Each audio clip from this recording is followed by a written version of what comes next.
Hello, good evening. Welcome to ARS News Channel. Arunachal అప్పటికీ ఎప్పటికీ మాదే. చైనాకు స్పష్టం చేసిన భారత్.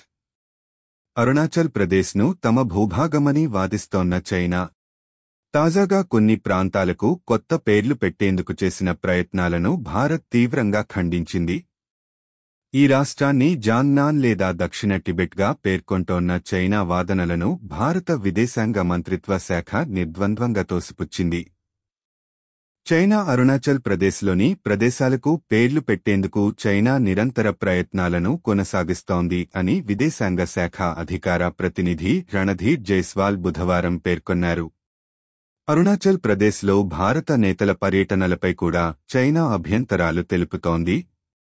మన స్పష్టమైన విధానానికి అనుగుణంగా ఇటువంటి ప్రయత్నాలను పూర్తిగా తిరస్కరిస్తున్నాం.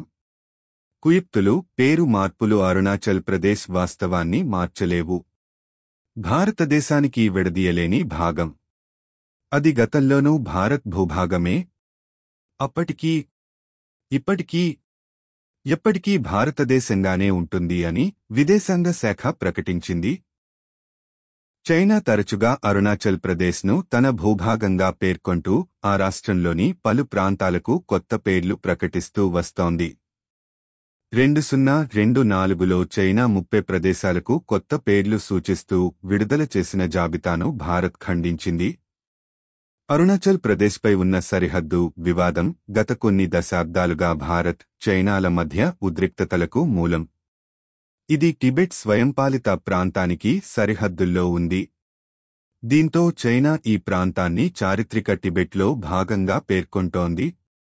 అయితే 1947 స్వాతంత్ర్యం తరువాత భారత్ ఈ ప్రాంతాన్ని తనంతట తానే పాలిస్తూ వస్తోంది.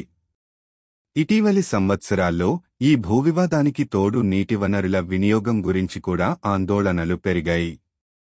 ముఖ్యంగా యార్లుంగ్ జాంగ్పో నదిపై చైనా నిర్మించనున్న ప్రపంచంలో అతిపెద్ద జలవిద్యుత్ ప్రాజెక్టు ఈ దిశగా చర్చకు దారితీసింది. టిబెట్లోని మేడోక్ కౌంటీలో నిర్మించనున్న ఈ డ్యాం భారతదేశంలో ప్రవేశించే సియాంగ్ నదికి పైవైపు ఉంటుంది. అదే నది అసోంలో బ్రహ్మపుత్రగా ప్రవహిస్తుంది. చైనా ప్రాజెక్టును వాటర్ బాంబుగా అరుణాచల్ ప్రదేశ్ ఎంపీ అభివర్ణించారు. 60,000 మెగావాట్ల విద్యుత్ ఉత్పత్తి సామర్థ్యం ఉన్న ఈ డ్యాం మామూలు ప్రాజెక్టు కాదు. ఇది నీటి ద్వారా భారత్, ఇతర దిగువ ప్రవాహ దేశాలపై ప్రభావం చూపించేందుకు రూపొందించిన ఆయుధం అని ఆయన చెప్పారు. జూన్ 2000 నాటి భారీ వరదలను ఆయన గుర్తుచేశారు. ఆ వరదలు చైనా దిగువకు నీటిని వదలడం వల్లే వచ్చాయని ఆయన ఆరోపించారు. ఆ సమయంలో అరుణాచల్లో అనేక వంతెనలు ధ్వంసమయ్యాయి.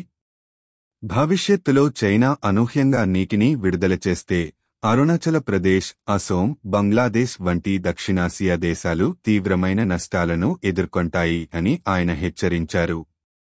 కాని ఈ ముప్పును దృష్టిలో పెట్టుకొని చైనా డ్యాం నుంచి వచ్చే నీటి ప్రమాదాలను నియంత్రించేందుకు అరుణాచల్లోనే ప్రత్యామ్నాయ డ్యాం నిర్మాణానికి కూడా ఆయన మద్దతు తెలిపారు.